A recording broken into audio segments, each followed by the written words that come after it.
Good morning. How are you all doing? Good. Welcome to Spokane Community College, and welcome to this lovely event with Sasha taqws əblu LaPointe. So excited to see you all here in person, and hello to everyone watching online now or in the future. My name is Greg Bam, and I am one of the faculty librarians here at the college. I'd like to start by offering thanks to those who made this event possible. Thank you to the Spokane Community College administration and all of the volunteers for all of the different efforts that were provided for today. Today's event will be recorded and shared via the Washington State Library YouTube channel in the near future. Following this event, please consider purchasing one of Sasha's books from the SCC bookstore, which is right down the hall. And if you're interested in getting a book signed, Sasha will be available after the reading to do so. This event is hosted in partnership with the Washington Center for the Book, an affiliate of the Library of Congress, administered by Washington State Library. The Washington Center for the Book promotes literacy and a love of books, readings, and libraries. One of their yearly projects is the Washington State Book Awards, and we are thrilled to have you here with us to celebrate the Washington State Book Award winner, Sasha taqws əblu LaPointe. Before we begin with the reading, I would like to first welcome Professor Christina Momono to the stage, who will help with today's land acknowledgement and get things started with the event. Please welcome Christina.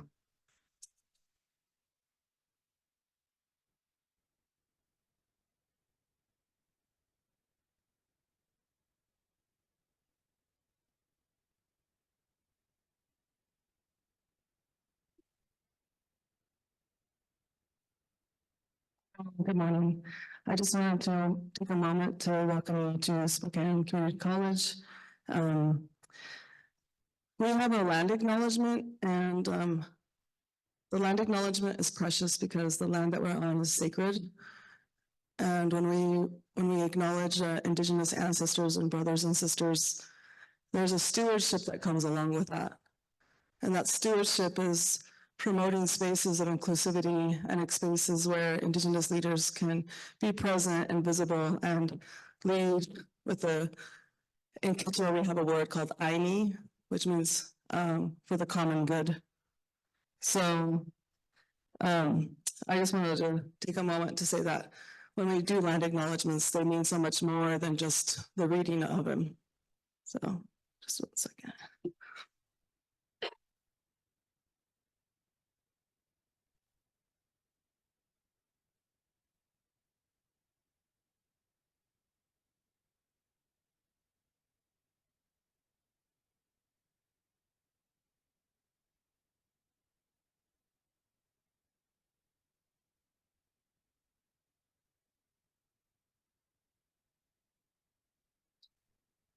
One of the moments of community colleges, Spokane, learning campuses for Spokane Falls and Spokane Community College are located in the traditional and sacred homelands of the Spokane tribe. We also provide services in a region that includes the traditional and sacred homelands of Coeur d'Alene tribe, Confederated tribes, and of the Caldwell Reservation, Kalispel, and the Nez Perce tribe. We pay our respects to tribal elders, both past and present, as well as to all Indigenous people today. This land holds their cultural DNA, and we're honored and grateful to be here on our traditional lands. We give thanks to the legacy of the original people and their descendants, and pledge to honor their stewardship and values. So today, just remembering that our moments are sacred, our connection is sacred, and will guide us through our days and journey throughout the year.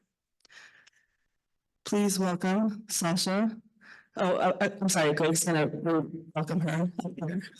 I want to give her a big hug, you know.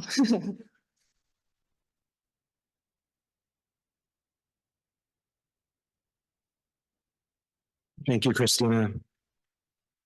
So let's now introduce our featured guest presenter. Sasha taqws əblu LaPointe is a Coast Salish author from the Nooksack and Upper Skagit Indian tribes. She's the author of Red Paint, the Ancestral Autobiography of a Coast Salish Punk.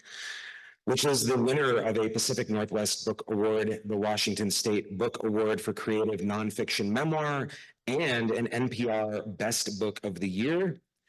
She's also the author of the poetry collection Rose Quartz and the recently released Thunder Song essays. She received a double MFA in creative nonfiction and poetry from the Institute of American Indian Arts. She lives in Tacoma, Washington. Please welcome Sasha to SCC.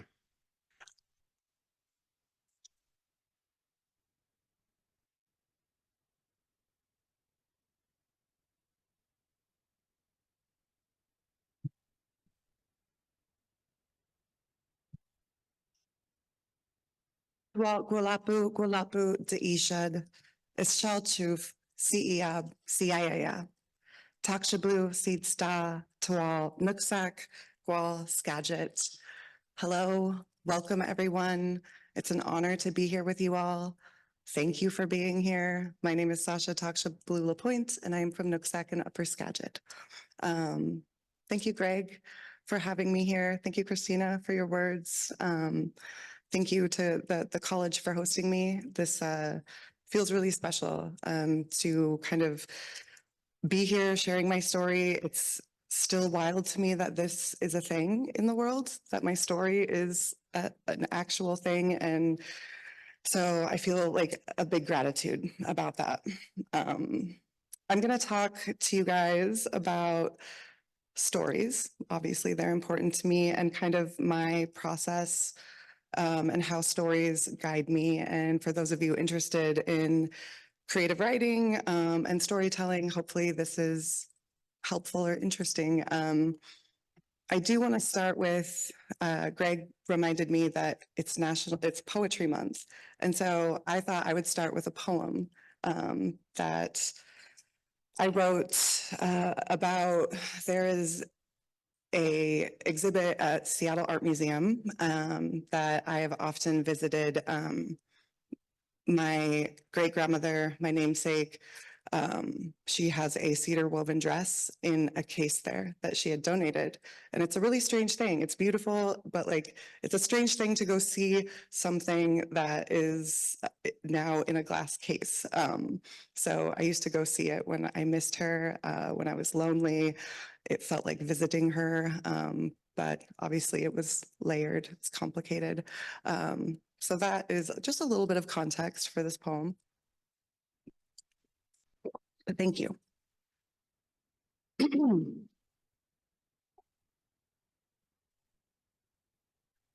Cedar woven dress at Seattle Art Museum.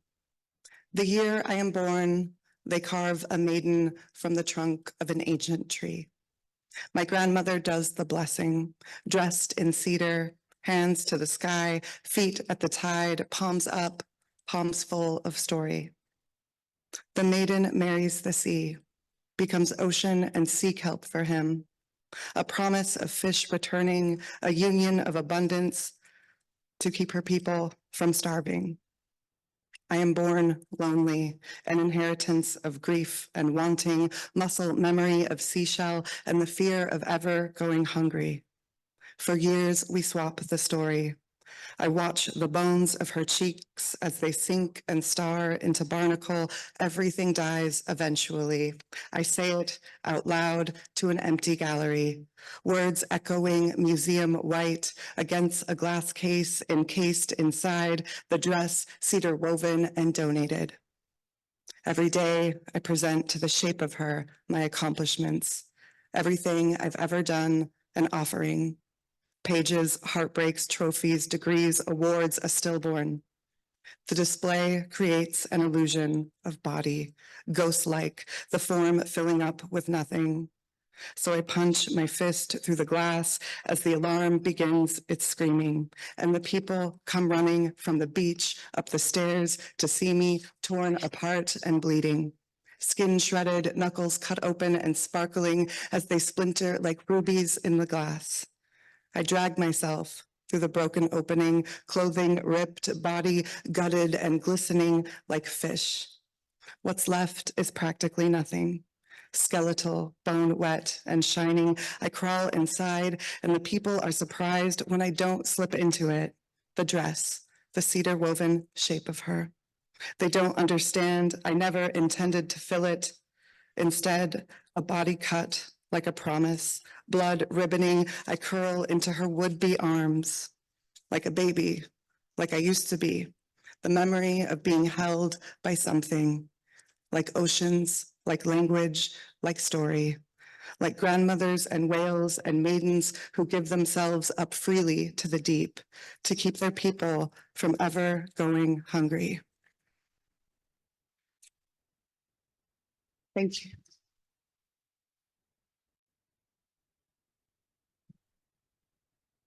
I thought it's appropriate to share a little bit of red paint. I'm just going to read a short excerpt from one of the later chapters, and then I'll get into my craft talk.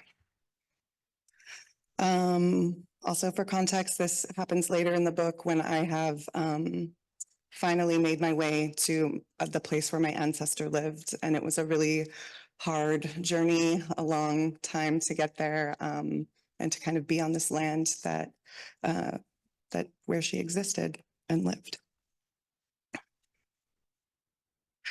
When I arrived at 124 Lake Street, the sun had broken through the clouds. Everything previously covered in rain now glittered in the new sunlight. I parked my car and stepped onto the wet pavement. I had many times imagined the house where my ancestor once lived. I suppose I thought it would be bigger. I studied the white house before me, the way the wood creaked and whined, the smell of cut grass and asphalt. I closed my eyes and saw Kamsha weaving, saw her gutting a fish, cleaning a salmon. I saw her harvesting berries, nettles, and camas. I saw her gathering the things she would prepare and feed her family. I saw her holding a large cedar basket and singing. But this was not my life, not the white house made of wood, not the picket fence or the porch that wraps around, not the ocean roaring somewhere beyond the trees or the salt in the air. None of this belonged to me. My eyes opened to the glaring sunlight. I looked to the lime green plastic chair on the porch, the American flag waving in the breeze, and the bronze placard in the white wood stating that this home was of historical significance. I remembered to come back to my own time, to today, to right now. It had taken me so long to get here. I sat down and lit a candle. I placed a bundle of cedar on the concrete. In my hands, I rolled a piece of clay I had found on the beach earlier. I felt it dust my fingertips. I was trying to heal. I was trying to honor her, to say, I know you were here and that you were brave.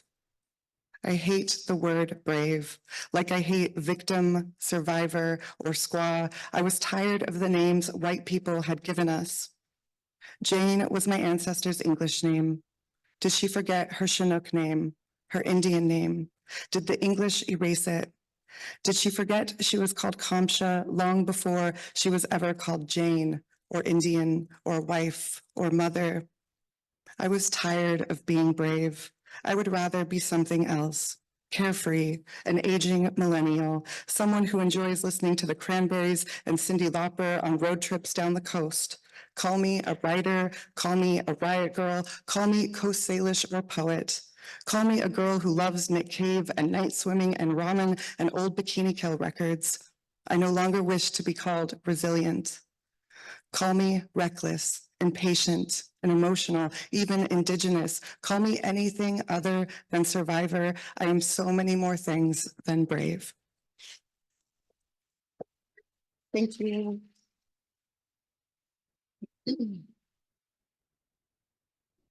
So I want to share this kind of craft talk that I put together about how stories that matter to us kind of can guide us while we're writing and through our own process. Also, apologies, I drink a lot of water on stage because my mouth gets dry, so it's kind of awkward. I take water breaks. Like more so than other people, I think. Okay. Stories that guide us. I am a writer who thought she absolutely hated the research side of things. All throughout my undergrad and even into my MFA, I would groan about any deep digging or research-related work that I had to do. But now I love it. Now it's something I get really, really pumped about. Who knew I'd turn into the lady really, really excited to spend an entire day in the tiny town of Owaco in their small library, cooped up in their historical society section. But that's kind of what happens when we're falling into a story that we love or a story that guides us, gives us strength when we're having a rough go of it. When I began the work of red paint, both spiritual and mental, the work of writing and healing, I had zero intention of falling down a rabbit hole of research, but that's what happened. And I'm so glad it did. Because anchoring myself to the stories of the women who came before me is truly what helped me get through the work. I knew I'd write about my grandmothers, the women who helped raise me. But as I learned more and more about the woman called Kamsha Kohalowish and began to see the strength and the resilience that she had, she became a beacon I had to follow. And I'm so thankful that I did, because I learned so much about our tribe's history, the history of the territory, the settler colonial trauma, the Hudson Bay Trading Company, and the smallpox epidemic that ravaged our ancestral lands. I learned more about the man called Captain James Johnson, who married my ancestor, only to receive twice the allotment of land granted to any white settler marrying a Native person.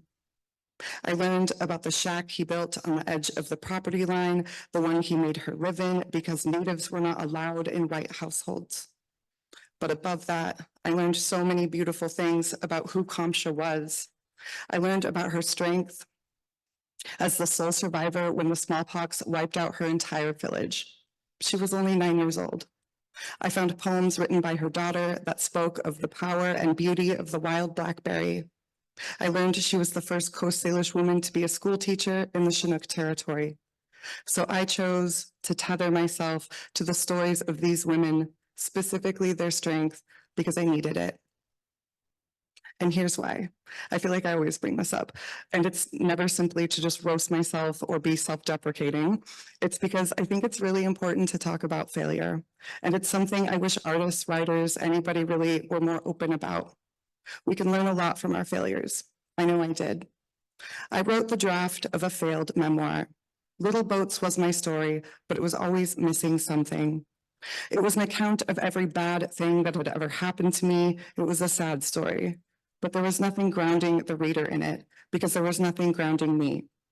I needed help in order to write red paint. I needed to quiet myself and listen. I needed to listen to the stories of the women who came before me, and I needed to listen to my own tribe's teaching to remind myself I come from strength. When things get too hard as writers, as we muck around in the most challenging memories and the trauma of what we have been made to endure, it helps to link ourselves to bigger stories. Stories that came before us, stories that can teach us something, and most of all, stories that give us strength. Water break.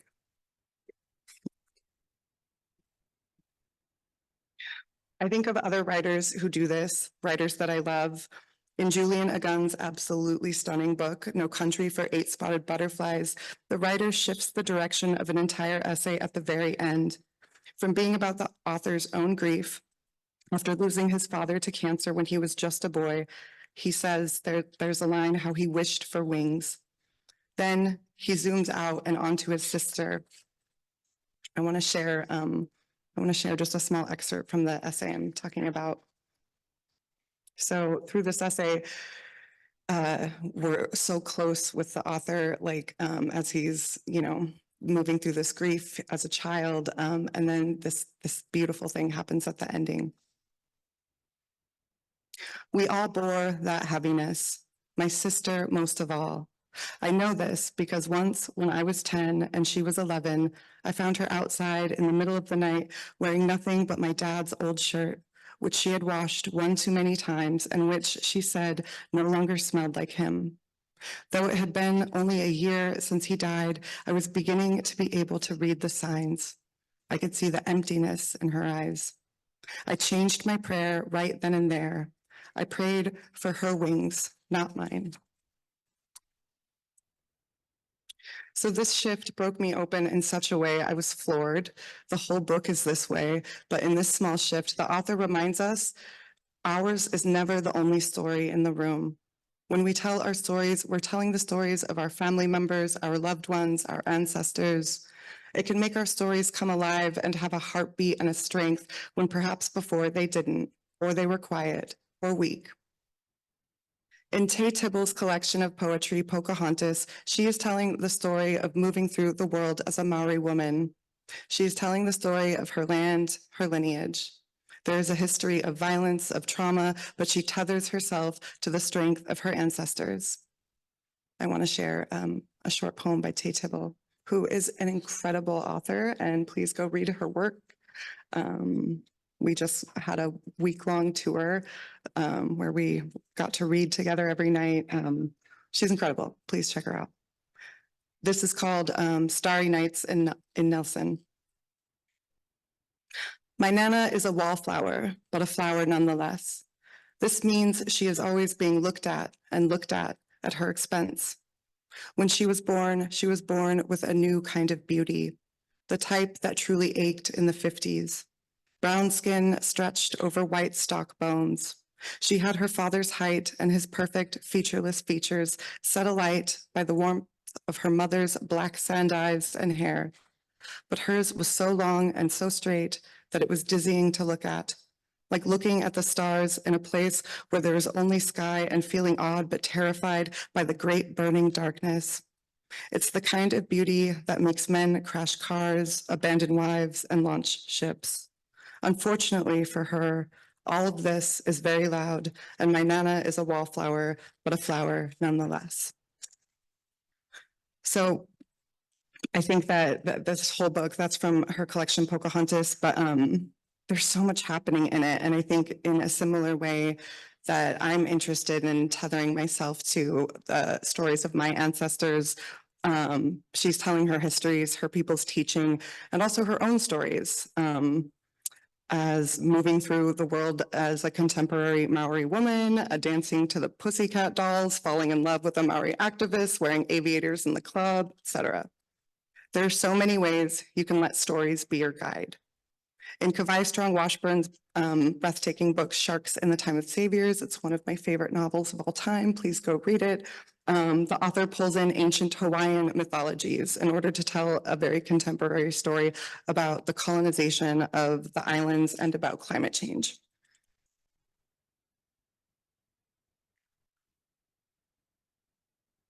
So when thinking of your own story, or in the context of what you're working on, if you're working on something now, who is someone or something you might anchor yourself to, a place you might derive strength and inspiration from.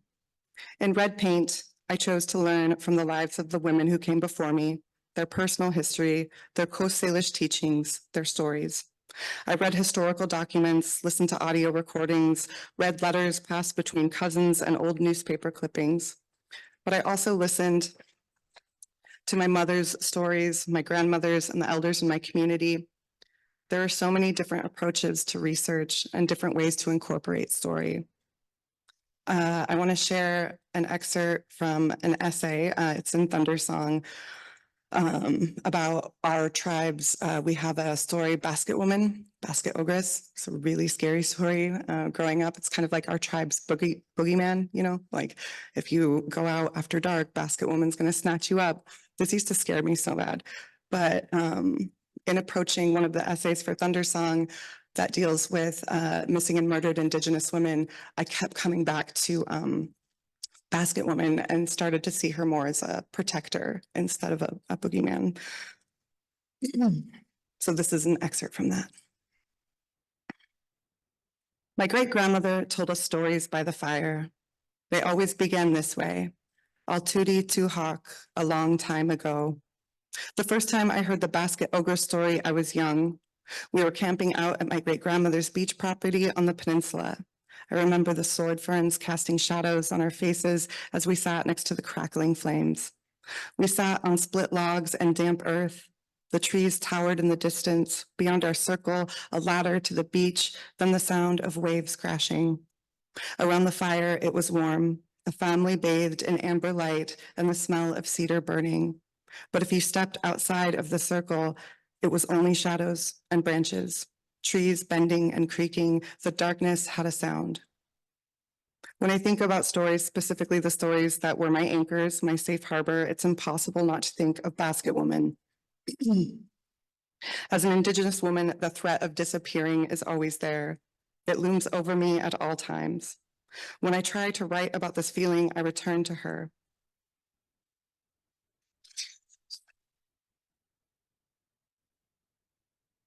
And this is another excerpt from Basket Woman. I saw a red dress hanging from the branches of a cedar tree near my home in Tacoma, Washington. It moved in the breeze like a ghost, like it was dancing. It was an eerie sight to behold, something that spooked me to the point of stillness. I watched it sway side to side. I imagined the body that once filled the fabric, could see her standing in the shadowy corner of a dimly lit gymnasium at a school dance, lonely and waiting for a partner that would never come. I saw her walking along Portland Avenue in the rain, something I've done many times, the wet pavement reflecting against the neon sign of the tribal casino. I could not look at the dress without imagining the body's last movements, the final story of her, whoever she was. Red dresses have been hung up around tribal communities. This is to honor the missing and murdered Indigenous women. Our sisters, mothers, and daughters who are lost and not found don't get lengthy news stories or headlines. We get empty fabric in shades of red. It's hard not to want more, not to demand national attention. When I remember the dress hanging in the tree, I see my niece's face. She's 12, and once after a night of junk food and cartoons, I drove her home across the reservation, just around the corner to my sister's place. I dropped her off in the parking lot and watched her take the steps up to the apartment, 2 at a time beneath the flickering streetlight. I pulled away, and before I made it home, she called me. "Auntie, the door is locked. I can't get in." I hadn't waited long enough. My heart fell into my stomach, and my face flushed with panic and tears. I flipped around in the middle of the road, angry at how stupid I had been, how I had left a child I loved alone in the night. I sped all the way back and found her on the curb and took her home, apologizing the entire way. The fear lingered as I lay awake in my bed long after my niece was asleep in the guest room. It was all consuming. I began to wonder if it was the place that generated the anxiety. This is the east side of Tacoma. This is the reservation. We are close to the casino, close to the interstate. Would I have felt the same way if we were tucked into a brightly lit, manicured lawns of a wealthy Seattle suburb?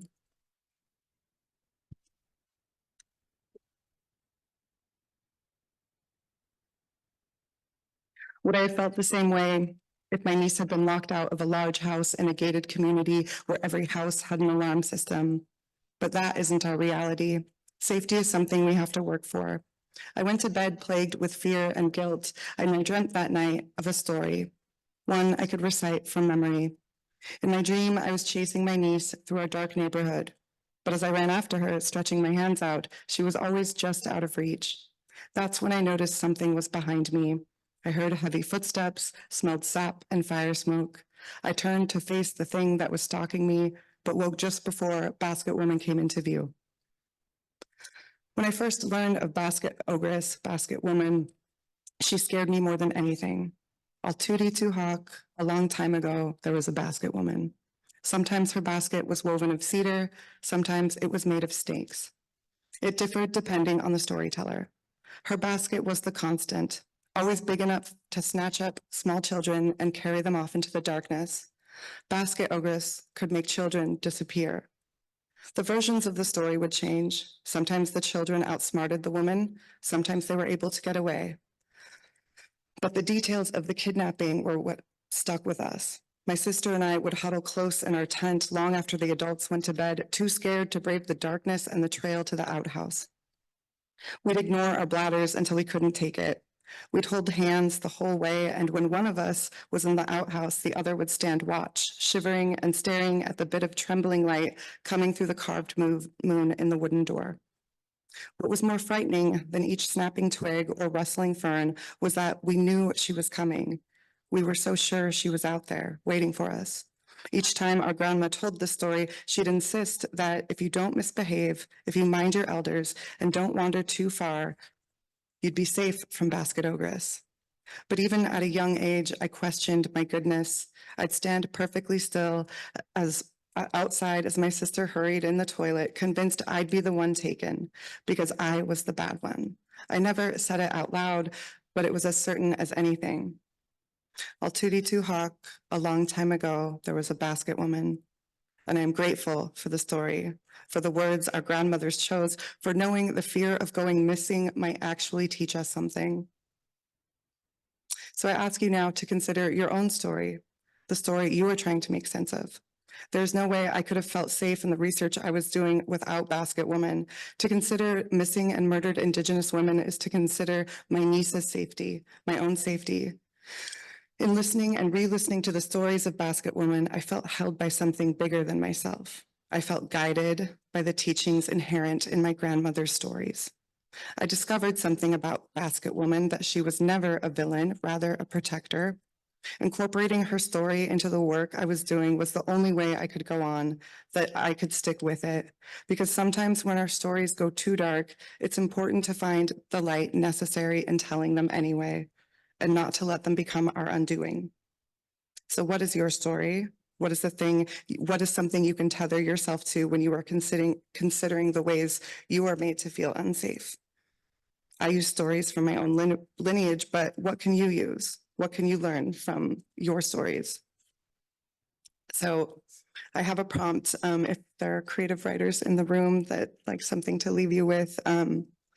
So I want you to think of your own personal narrative, a story, and what is the hardest part?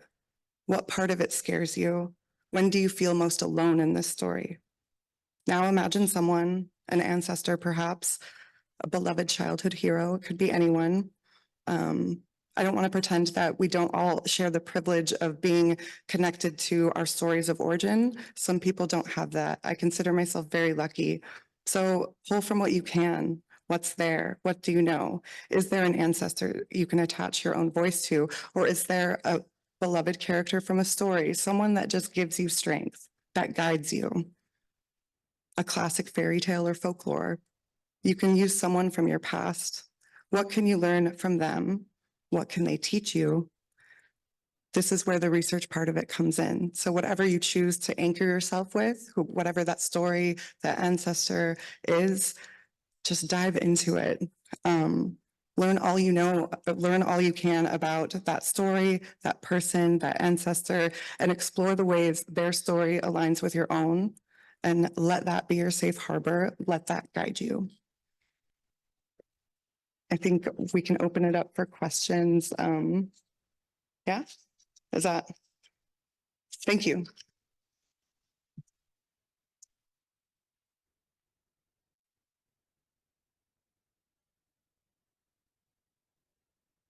Let's check. Okay. Yeah. Thank you, everyone. Thank you, Sasha. We now have some time for a Q&A. Folks in the room and online, if you have questions online, throw them in the chat, please, and I'll keep an eye on there. But first, let's start in the room. I see a hand in the middle here. Sorry. Thank you. Hi, thank you so much for being here and sharing your story and your writings, which are just beautiful. What was the name of your favorite author that I didn't get the name and title. You said you had a favorite author and it was somebody about the Hawaiian Islands and climate change and such like. Yeah. That author, I shared 3 today, but that author who wrote Sharks in the Time of Saviors, Sharks in the Time of Saviors. His name is Kawai Strong Washburn.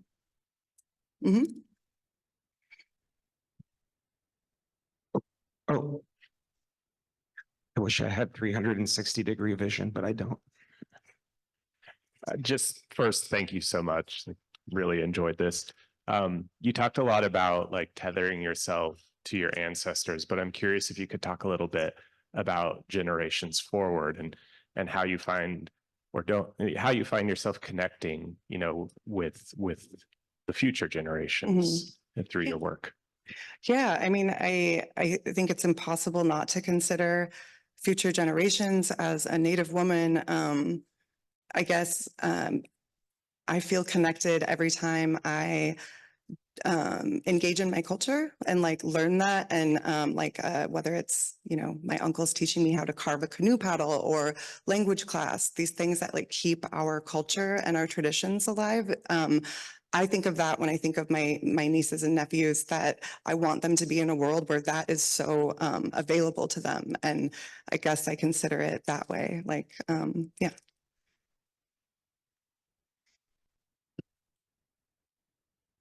More questions, anyone?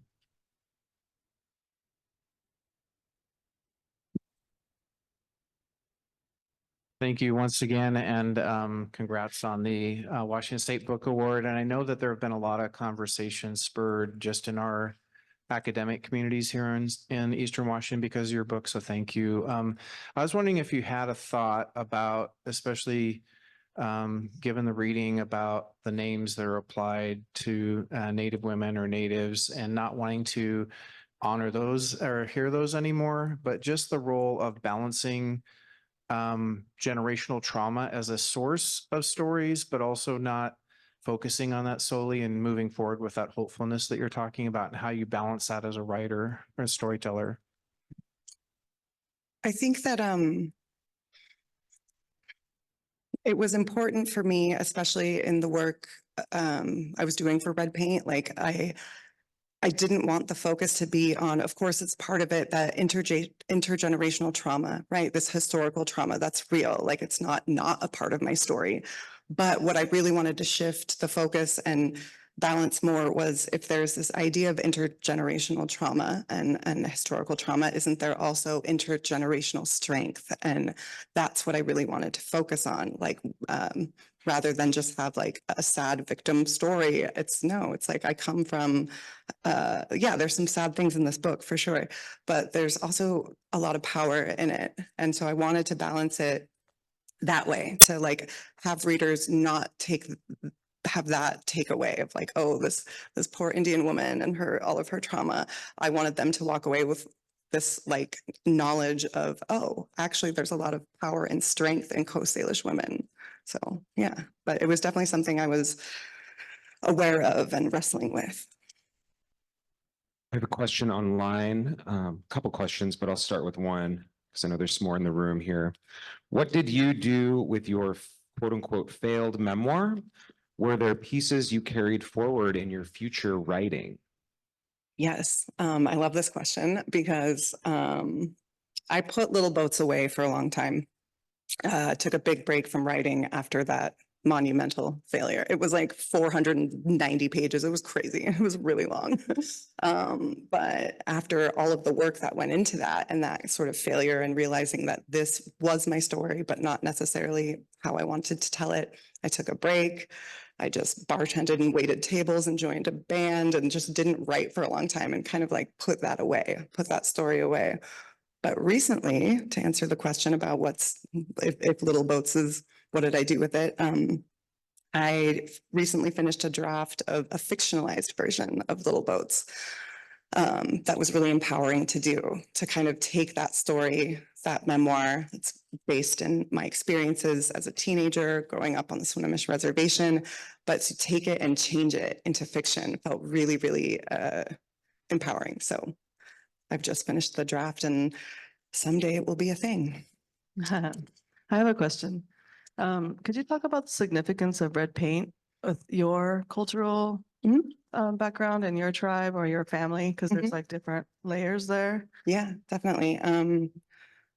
When I finished the draft of Red Paint, the very first thing I did, or it wasn't even a finished draft yet, when I had a like significant chunk of it done, the first thing I did was take it to my family. And I said, will you read this? Will you look at this? Is this story okay? Because a lot of our cultural practices are protected and should be.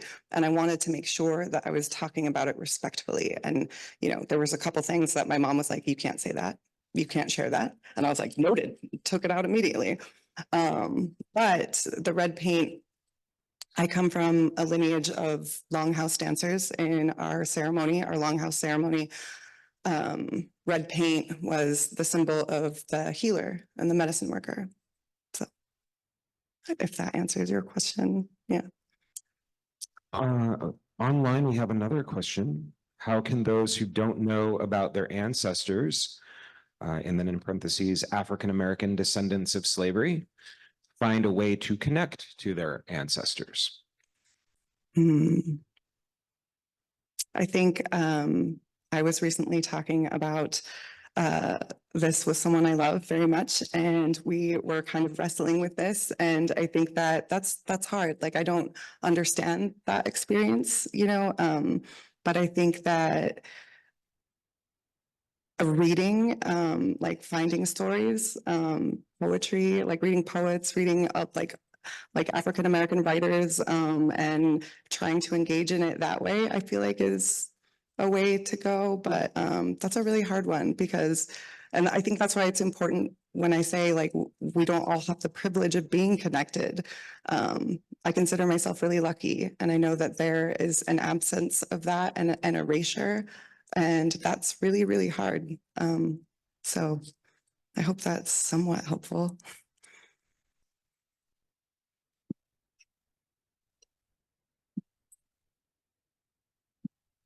Hi, thank you very much.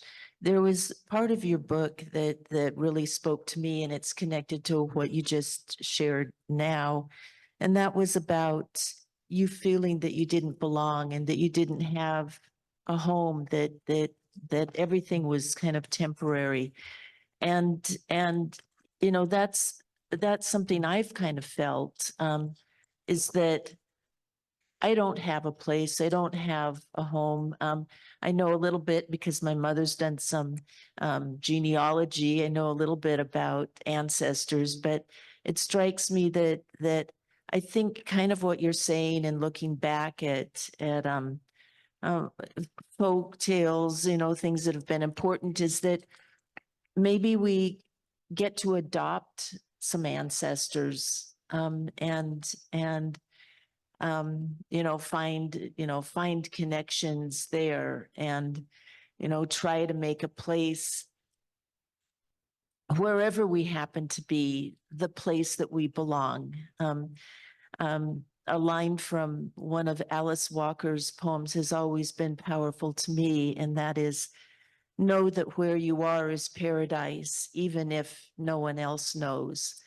And the one question I have for you is about the fish earrings. You know, having the skeletons of fish, you know, as a piece of artwork, is wonderful to me, and I just want to know if there's a story to them. Yeah, thank you. The earrings are by incredible artist, Copper Canoe Woman. Check her out on Instagram. Her stuff is fire. But these are so important to me as a Coast Salish woman. Greg and I were actually talking earlier about an experience I had the first time I visited Spokane since childhood, and went to a park and saw these signs for Salmon People Island. And I was really excited by that as a Coast Salish woman. And then I went there and it was empty, and it really broke me open. And reading about researching how our salmon are disappearing, like especially east of the mountains, like because of the dams, because like to me, I can't move through the world without thinking of that like sacred resource disappearing. And so to me, these represent like how important they are and how they are disappearing, and kind of calls attention to that. They're actually called salmon ghosts, the earrings. So I try to wear it to remind people and to honor like our sacred resource, and to remind people that that there is a threat. They are disappearing. Thanks.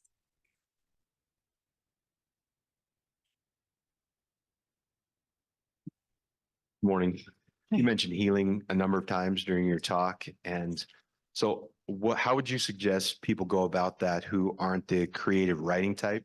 It seems like you've gotten a lot of healing from the writing and from the research. So those of us who aren't necessarily writers, what would be your advice, suggestion?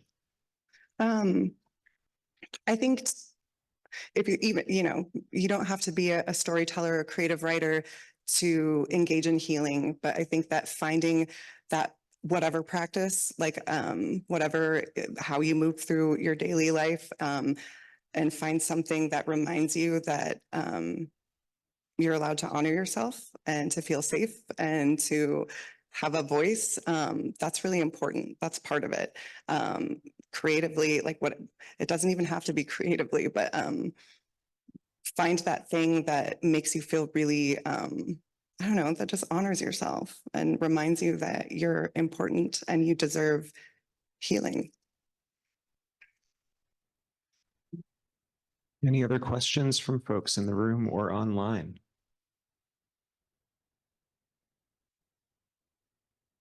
While folks are thinking about their questions, I have a question, and that is, for me, reading all of your works, something that I gravitate to is the punk culture, and it shows up in a variety of ways, I think, and is really exciting to read about how that has informed a lot of your decisions and lived experience. And could you talk a little bit about punk, the history of punk for you, and why? Yeah. When I think like other folks, when I was experiencing displacement, feeling misfit, feeling, as a teenager, as a runaway, as someone who experienced trauma at a really young age, finding that chosen friend family is what I thought, brought a lot of punks together in the first place. Like, I felt really held by that when I was a teenager.